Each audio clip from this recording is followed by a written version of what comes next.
Assalamualaikum warahmatullahi wabarakatuh. Kita ketemu lagi dengan Bapak. Sebelumnya kita ketemu dengan pelajaran fisika. Sekarang kita ketemu dengan Bapak dengan pelajaran PKWU. Pada pokok masalah sekarang ini, PKWU kita adalah pertemuan pertama. Ya, sebelumnya kita sudah perkenalan. Bapak sudah banyak menerima kenalan dari kalian, sudah Bapak buatkan grupnya. Ya, sekarang kita masuk pada PKWU bagian bab 1.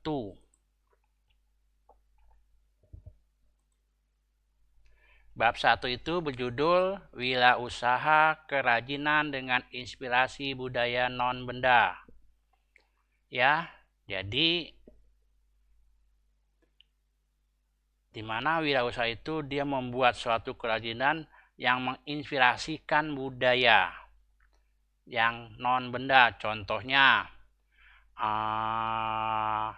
tarian Minang. Nah, tarian Minang itu kita bikin kerajinan. Nah, tarian Minang itu kita bikin kerajinan seperti hanya kita membuat seperti patung atau gambar tarian Minang atau tempelan kulkas, tapi gambarnya, bentuknya, tampilannya seperti tarian Minang. Itu yang dimaksud dengan non benda. Ya. Wirausaha kerajinan dengan inspirasi budaya non benda. Jadi kita mencari inspirasi kerajinan itu kita buat dengan inspirasinya adalah budaya non benda. Artinya di sini adalah kita mengeksploitasikan budaya-budaya yang ada di Indonesia. Ya, kecuali seperti hanya keris itu bukan non benda, itu ada. Rumah adat itu bukan non benda, ada. Yang non benda itu adalah tarian atau syair. Ya, kita lanjut ya. Dari bab 1. Sebelumnya kita masuk pada peta konsep. Pada bab 1, wirausaha kerajinan dengan inspirasi budaya non benda, kita bedakan menjadi 2. Ya, sekarang ini kita masuk adalah pada bagian A, yaitu karakteristik kewirausahaan, dan dilanjutkan pada bagian B, perencanaan usaha kerajinan dengan inspirasi budaya non benda. Pada bagian A dan bagian B ini kita gabung menjadi satu, kita selanjutnya kita masuk ada lagi bagian C adalah perencanaan dan produksi kerajinan dengan inspirasi budaya non benda. Lanjut, kita menghitung biaya untuk produksi kerajinan dengan inspirasi budaya non benda dan pemasaran langsung kerajinan. Jadi dari wirausaha kerajinan ini dalam bentuk bagian A adalah karakteristik kewirausahaan, kita membuat perencanaan usaha kerajinan, lalu menjadi perancangan dan produksi kerajinan, dan menjadi kita menghitung biaya produksi kerajinannya sehingga menghasilkan untuk kita pasarkan langsung kerajinan tersebut. Lalu kita mengevaluasi hasil kegiatan usaha kerajinan. Ya. Inilah pada bab 1 yang akan kita pelajari. Tapi dalam kenyataannya, dalam pembelajaran kita ini, kita tidak sampai sejauh dengan perhitungan, pemasaran, dan evaluasi hasil kegiatan. Tapi kita hanya sampai dengan perancangan dan produksi kerajinan. Bagaimana kita membuat suatu kerajinan atau kita yang biasa disebut dengan hastkarya atau kerajinan tangan, hanya sampai situ aja. Hasilnya kita tidak memasarkan, tapi kita pajang atau publikasikan di sekolah ini. Dari hasil publikasi tersebutlah mana yang dianggap layak dan mana yang tidak dianggap layak, atau mana yang bagus dan tidak bagus. Biasanya kalau hal itu bagus akan dipajang di lingkungan sekolah ini. Oke, kita lanjut pada bagian A, karakteristik kewirausahaan.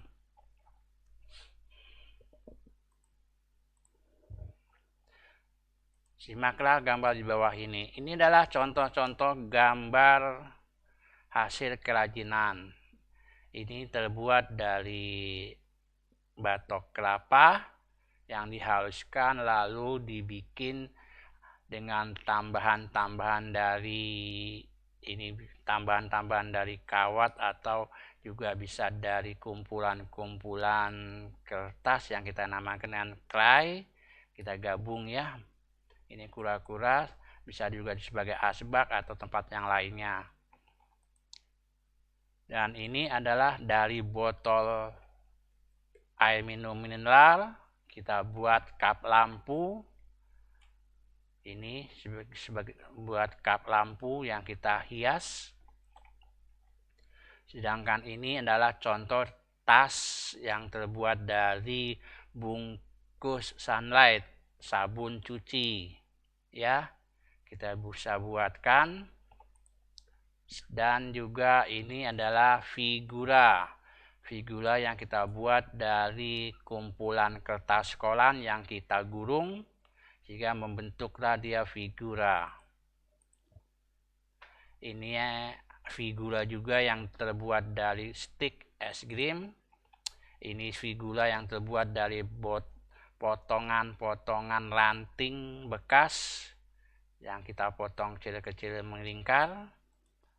Ini adalah dari kertas kolan yang kita gurung, kita rangkai, dan ini juga adalah dari stik es krim. Ya, ini tempat pensil. Nah, ini adalah gambar kepala binatang atau dengan yang disebut juga aksesoris gantungan kunci, terbuat dari kain panel. Ini terbuat dari kain panel, membuat bunga. Ya, ini tali menari.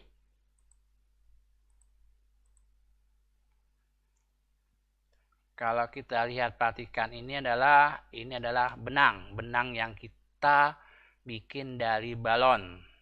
Ya, kita namakan, kita membuat namanya kap lampu, ya, atau lampu tidur yang terbuat dari kumpulan-kumpulan benang yang kita hias ditambah dengan bagian-bagian dari kain panel.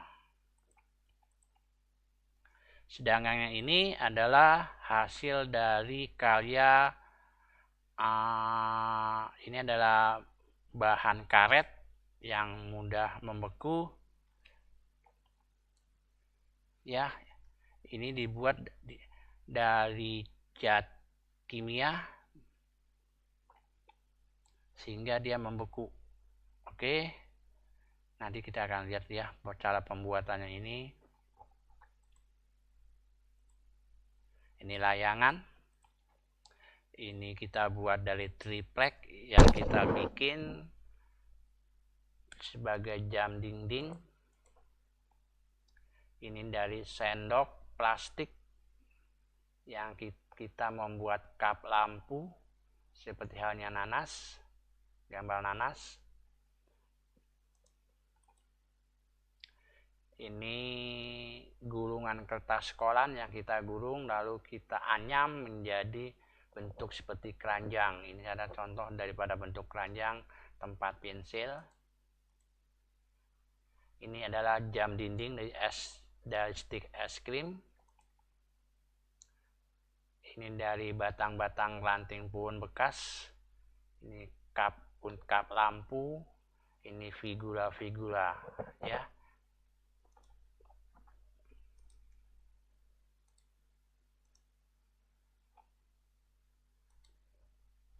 Ini contoh-contoh dari anyaman bambu. Ini seperti obor, tempat bawa obor. Ya. lonceng angin, lampu taman.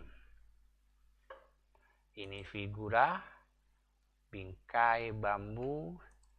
Ini adalah gangsing, semua terbuat dari bambu. Kuda lumping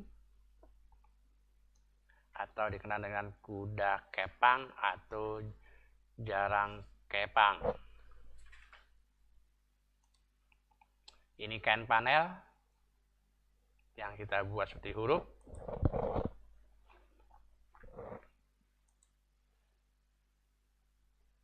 Ini tempat pensil, dompet yang terbuat dari kain panel.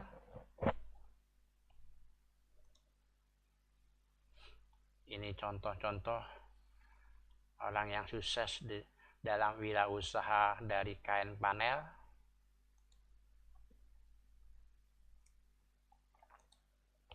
Lampu tidur dari benang yang seperti tadi. Ya.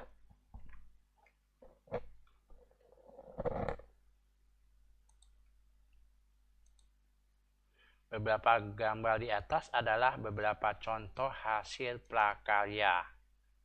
Oke, kita mempunyai semboyan, adalah semboyan kita prakarya pasti.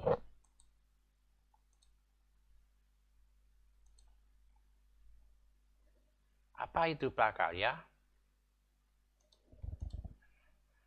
Pengertian prakarya, prakarya berasal dari kata pra dan karya. Pra artinya sebelum, karya artinya hasil kerja. Jadi, prakarya didefinisikan sebagai hasil kerja yang belum jadi.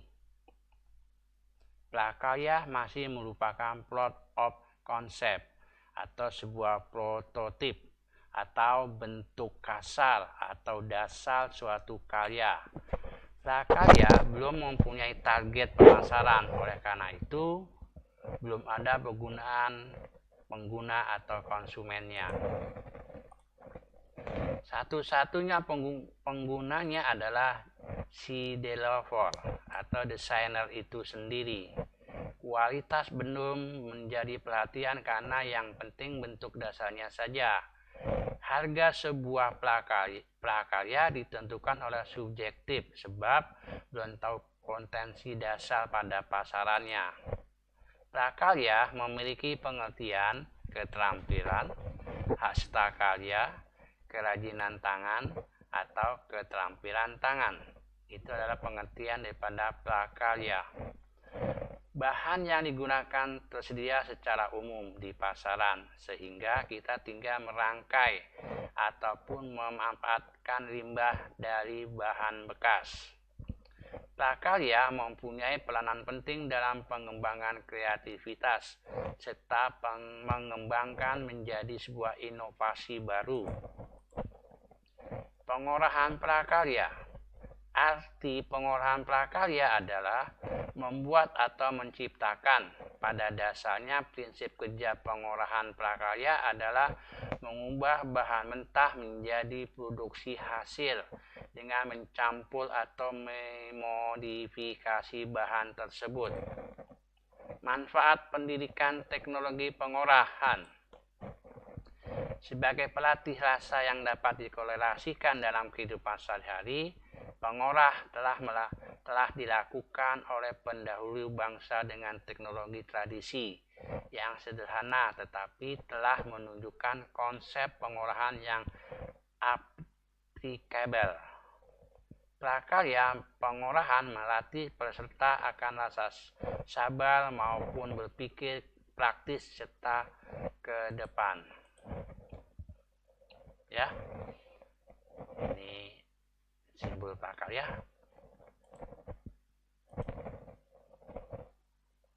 Pertanyaan,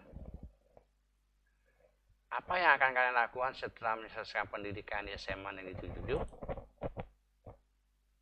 Kuliah, mencari pekerjaan atau menjadi pegawai, kuliah sambil menjadi karyawan, menjadi wirausaha, menjadi karyawan sambil berwirausaha, atau menikah? Semua jawabannya ada di hati kalian masing-masing, ya. Hasil penelitian. Untuk memajukan perekonomian dan kesejahteraan di suatu negara yang butuh wirausaha, terutama yang inovatif, yaitu 2% dari jumlah penduduk. Sedangkan di Indonesia baru ada 0,18% dari jumlah penduduk. Jadi tanggung jawab kita sebagai generasi muda untuk bisa memajukan negara yang kita cintai ini. Gunakanlah prakarya hasil produksi sendiri. Ya. Apa itu wirausaha dan kewirausahaan? Ini ada perbedaannya, kita lihat. Wirausaha atau yang kita kenal dengan nama interview itu berasal dari kata wira, berarti pejuang, manusia unggul, berwatak unggul, berbudi luhur, utama, gagah, berani, luhur, teladan, dan jujur. Usaha berarti perbuatan amal, bekerja, berbuat sesuatu, kegiatan produktif. Pengertian wirausaha. Orang yang pandai atau berbakat mengenali produk baru, menentukan cara produksi, menyusun kegiatan untuk mengadakan produk baru, mengatur permodalan serta pemasarannya.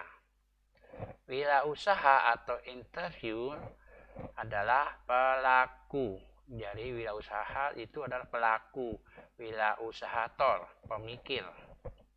Seseorang yang memiliki kualitas jiwa kepemimpinan dan inovator pemikiran dalam melakukan usaha. Atau seseorang yang mampu mewujudkan ide ke dalam suatu inovasi yang sukses. Itu adalah wirausaha atau dikenal dengan nama interview.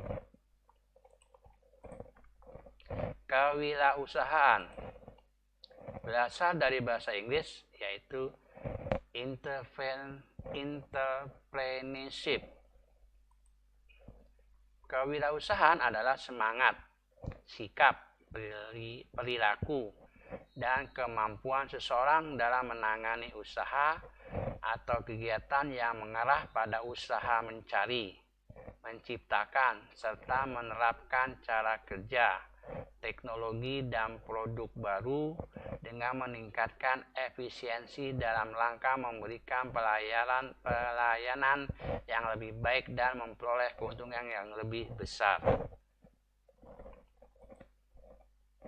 Ya. Inilah contoh-contoh seorang wirausaha yang sukses.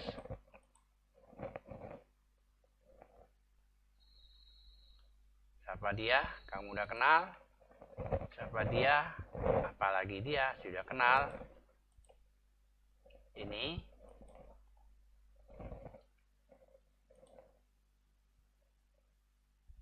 ya, kegagalan dalam satu hal adalah tanda bahwa ada keberhasilan dalam hal berikutnya. Jangan menyerah, coba terus. Sifat-sifat seorang wirausaha atau entrepreneurship. Hasil pemikiran Geoffrey G. Meredith, yaitu 1. Percaya diri, paduan sikap dan keyakinan seseorang dalam memulai, melakukan, dan menyelesaikan suatu tugas atau pekerjaan yang dihadapi, memiliki nilai keyakinan, optimisme, individualisme, dan ketidakkegantungan. Yang kedua adalah berorientasi pada tugas dan hasil. Di sini wirausahawan adalah yang selalu mengutamakan tugas dan hasil, selalu mengutamakan prestasi, berorientasi pada laba, ketekunan, ketabahan, tekad kerja keras, mempunyai dorongan kuat, energik, serta berinisiatif. Selalu mendahulukan hasil kerja atau prestasi, tidak malu atau tidak gengsi melakukan pekerjaan. Saat berprestasi,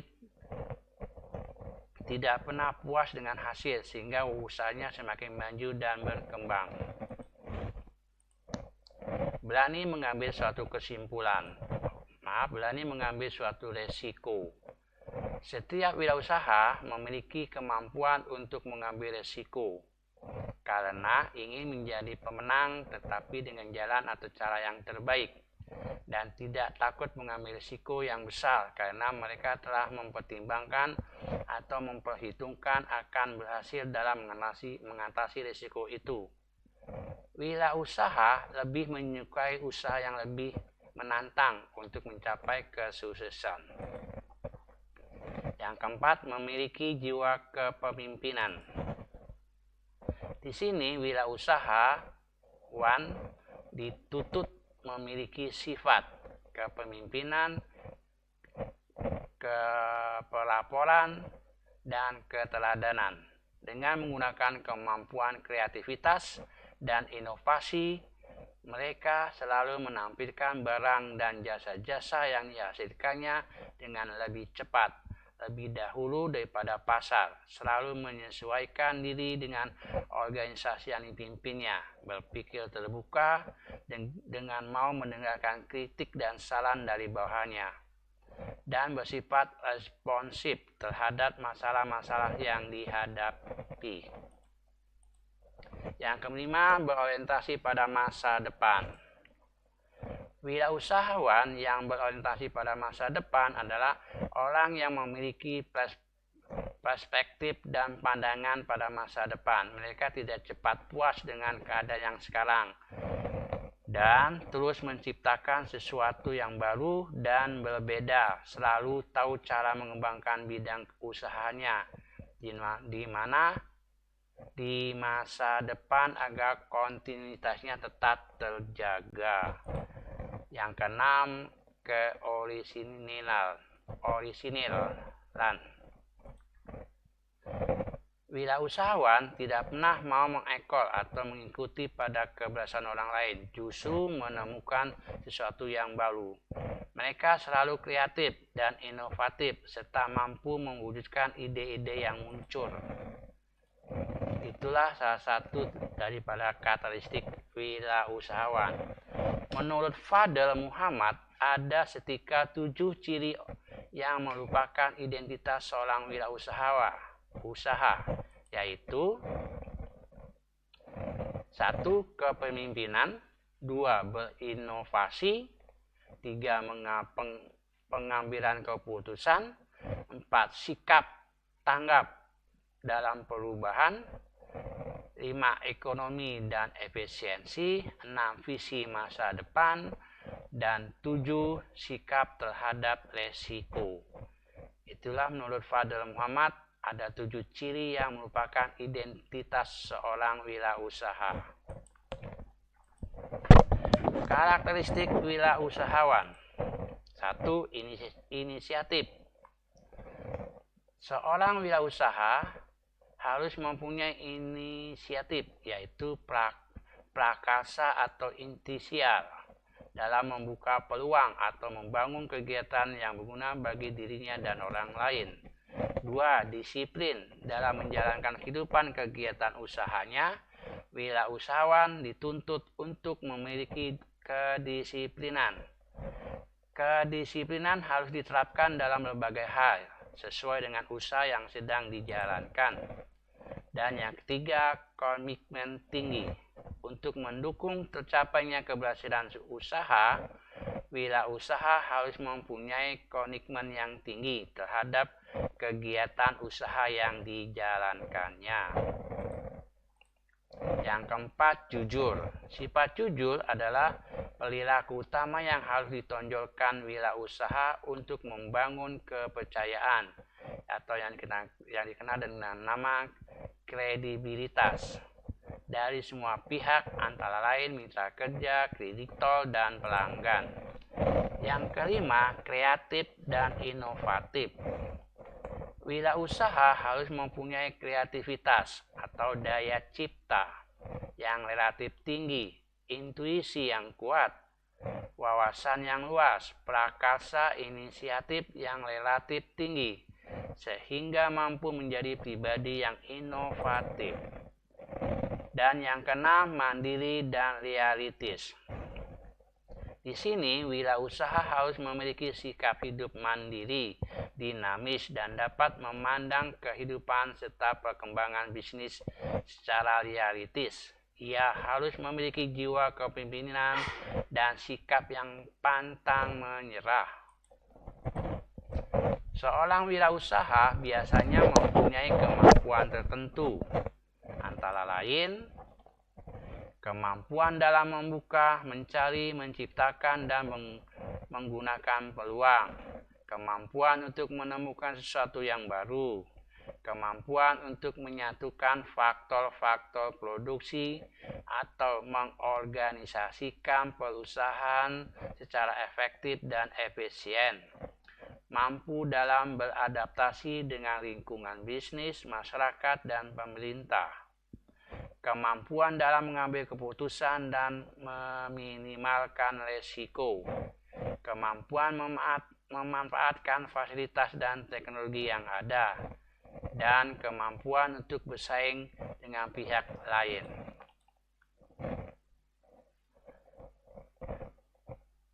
Wirausaha dengan konsep 10D hasil karya Bigreb. Ya, Bigreb menggambarkan bahwa wirausaha itu kita bentuk dalam bentuk 10D. Tadi D-nya ada 10. Yang pertama adalah dream, mimpi, mempunyai misi terhadap masa depan dan mampu mewujudkannya. Yang kedua, decisiveness, tidak bekerja lambat, membuat keputusan berdasarkan perhitungan yang tepat.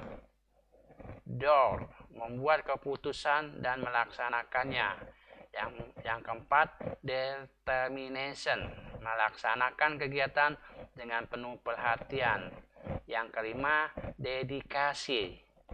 Dedication, mempunyai dedikasi tinggi dalam berusaha. Yang keenam, devotion, mencintai pekerjaan yang dimiliki. Yang ketujuh, detail, memperhatikan faktor-faktor kritis secara rinci. Destiny, bertanggung jawab terhadap nasib dan tujuan yang hendak dicapai. Dollar, motivasi bukan hanya uang. Distribute, mendistribusikan kepemilikannya terhadap orang yang dipercaya. Itulah 10D konsep yang dibuat oleh Bigreb. Bigreb dari yang diuraikan tersebut digambarkan dalam bentuk ini, konsep 10D Bigreb, ya. Ada 10, semuanya D dilambangkannya. Kita lanjut. Wirausaha itu memiliki percaya diri, selalu mencari aktivitas, mampu mengendalikan diri, mengelola pekerjaan berdasarkan tujuan, menganalisis kesempatan, pemikiran kreatif, mampu memecahkan masalah, dan pemikir yang objektif.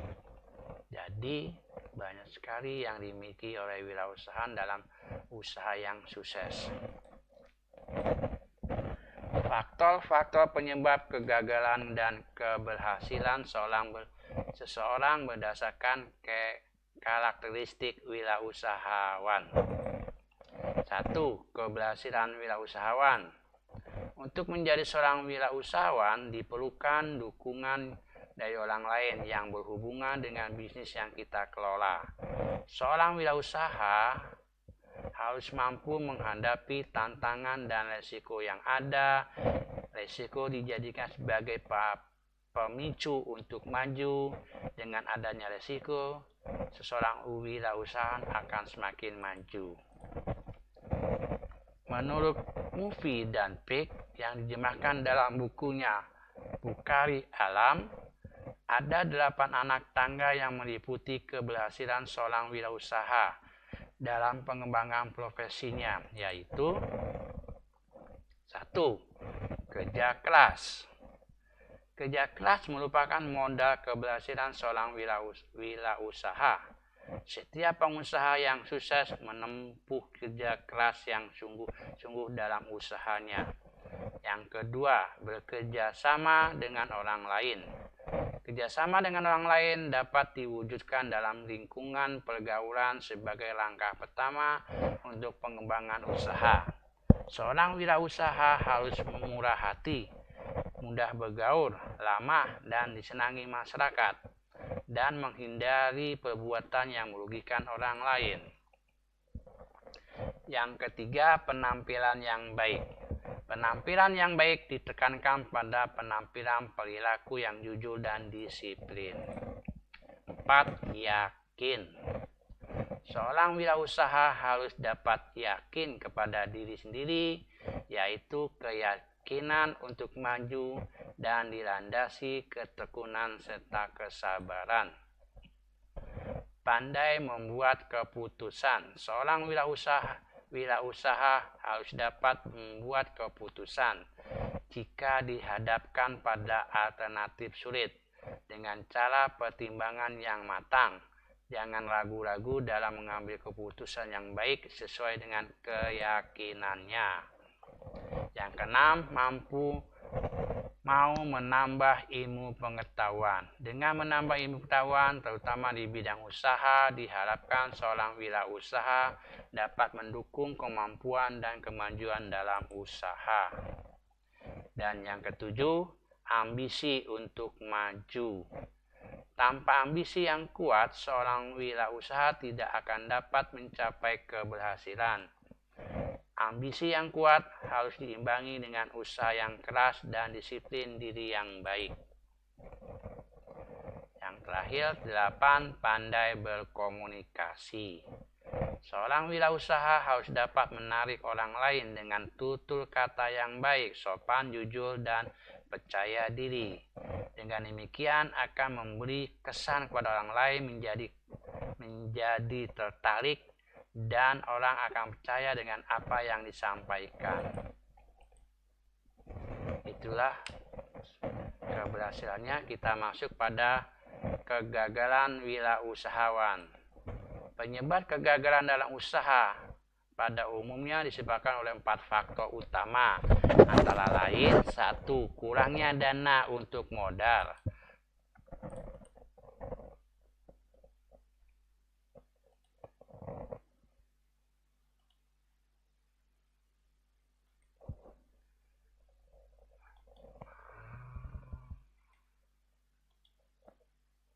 Yaitu 1. Kurangnya dana untuk modal.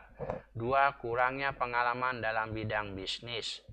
3. Tidak adanya perencanaan yang tepat dan matang. 4. Tidak cocoknya minat terhadap bidang usaha yang sedang digeluti. Itulah salah satu kegagalan wirausahawan. Menurut Alex Semito, kegagalan wirausaha dalam menjalankan bisnisnya terbagi menjadi 2, yaitu kegagalan yang dapat dihindarkan. Hal ini sebenarnya tidak perlu terjadi karena pengusaha dapat menghindari dan dapat diantisipasi sebelumnya. Misal, salah pengolahan perusahaan, tidak ada rencana yang matang, pelayanan yang kurang baik, kegagalan yang tidak dapat dihindari, yaitu kegagalan yang sulit atau hampir tidak dapat dihindari seperti bencana alam, peperangan, kebakaran, dan kecelakaan. Sebab-sebab kegagalan dalam menjalankan usaha: kurang ulet dan cepat putus asa, kurang tekun dan kurang teliti, tidak jujur dan kurang cekatan, keliru dalam memilih lapangan usaha, kurang inisiatif dan kurang kreatif,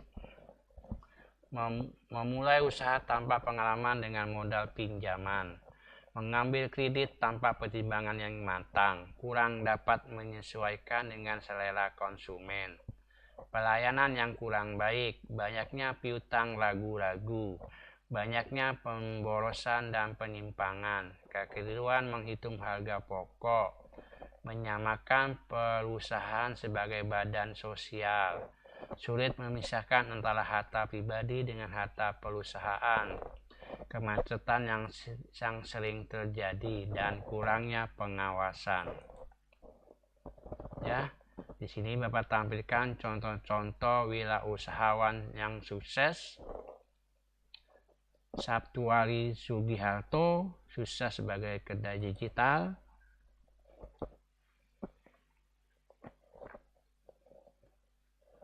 Lanjut, Meti Amelia dari Gorontalo, penjual kuliner.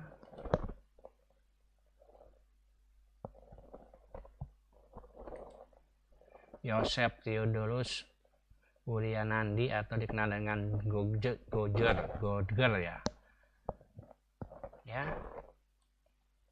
Gusti Ngurah Rai Anom, ini kaos Krishna.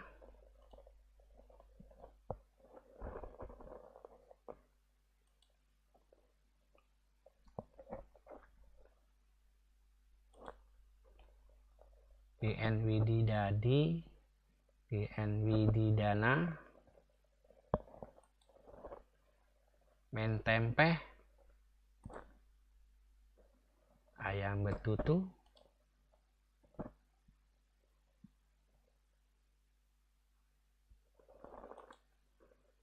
Oke, sekianlah pertemuan kita pada periode ini. Bapak ucapkan terima kasih sebelumnya. Assalamualaikum warahmatullahi wabarakatuh.